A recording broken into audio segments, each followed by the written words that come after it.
Here is a simple thing in like a PowerShell DSL, basically just a bunch of PowerShell functions that wrap up the functionality of MindJet.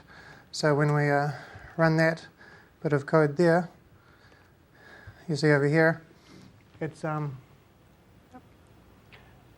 building out a mind map based on that DSL there.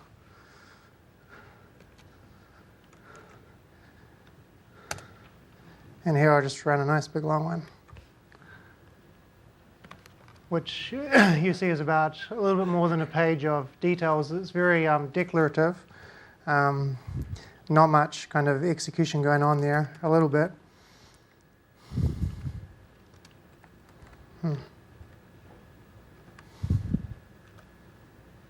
Here we go.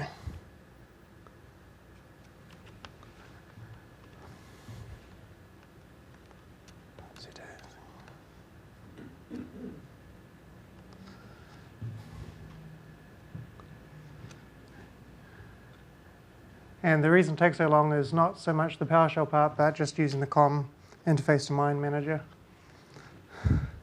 So there you see, with just very few lines of code, we've declaratively made a complicated mind map that has, various different relationships, details, end dates, kind of colors and everything.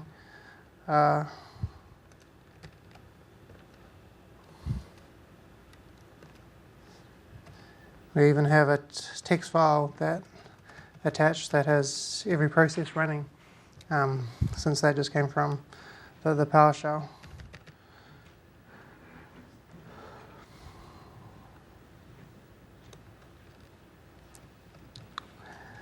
And this quick DSL that made this is basically just what you see here. It's about less than 100 lines of code that I threw together last night. It doesn't take very much. There's just something about PowerShell that's interesting for DSLs. I wouldn't say PowerShell is the best language for DSLs, but the way it has the object pipeline and the way that its script blocks or closures kind of work just feels more natural. I mean, maybe I'm biased, but when I see squiggly brackets, it makes it feel like a real language to me. You can do very similar things in languages like Ruby and most dynamic languages, but PowerShell, because it allows you to be pithy, just really makes it easier. Here's another example of using PowerShell aliases. So it's just a one-line thing, just to show you kind of the pithiness of PowerShell.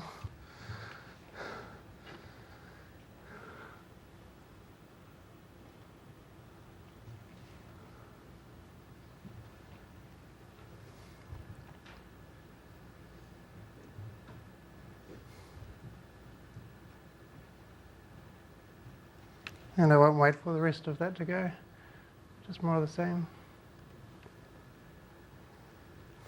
But there, it was basically just one line where these kind of script blocks or functions in PowerShell are kind of iteratively, nested, similar to how you do HTML, but it's actually running these script blocks, these functions.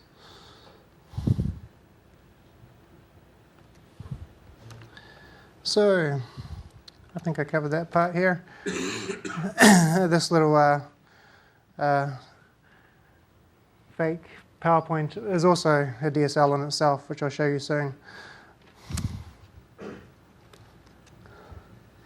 Now I'm going to talk about PowerBoots. PowerBoots is like a DSL made by a guy called Joel Bennett, and it is influenced by some techniques that Jeffrey Snover worked out as well.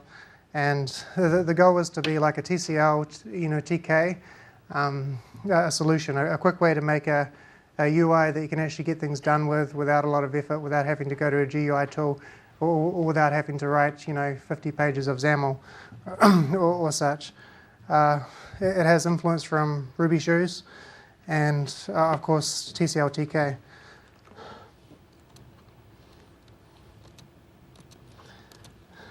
Currently there is a bug, so it won't actually work in the editor, but I can copy and paste it. So here's an example of pretty much declaratively doing it. So you say boots, then all of these items here, like stack panel, button, rectangle, if you're familiar with WPF, it's just directly from WPF. It actually automatically imports those things.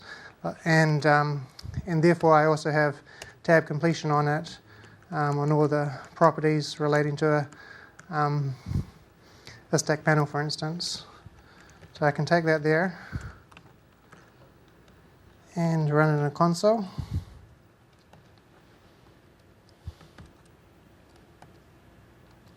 That one's busy.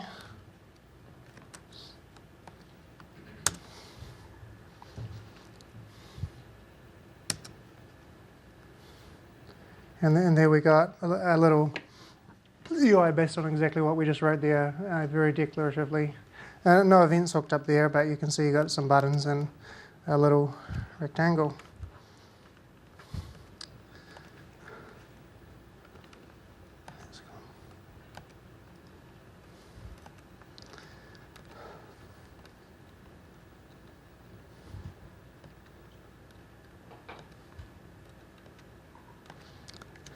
And next, this also works through the pipeline. So you can say boots, hello there, and you can pipe that to a button, for instance, and it will automatically match it up with the parameter. And then you can pipe it to a stack panel so you can see it. And there you have a little UI right there. Of course, it's not doing anything, but just in a very small amount of thing. And you could use whatever WPF libraries you like. You can just import a DLL that has WPF controls, and you automatically get those available with tab completion on all the properties.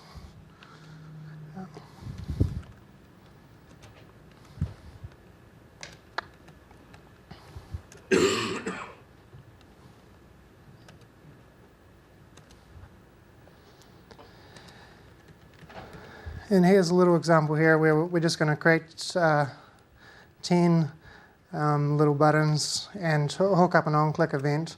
That on-click is a bit different than like standard C#, but that's kind of how PowerShell exposes the events.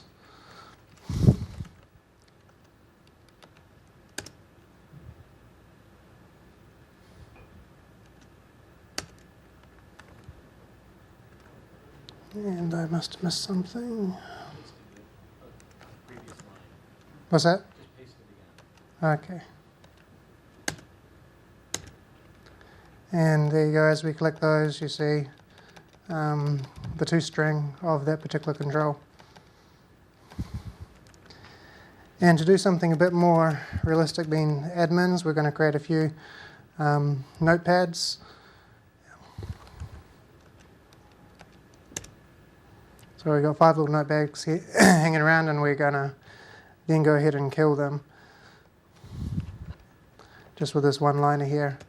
Pretty much the same as what we did before, but at least it affects the system.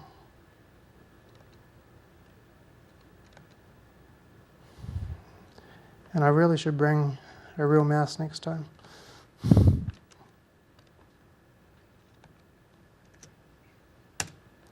And as we click them, they all disappear.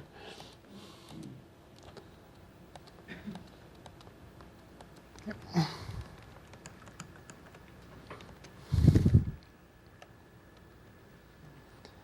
And this little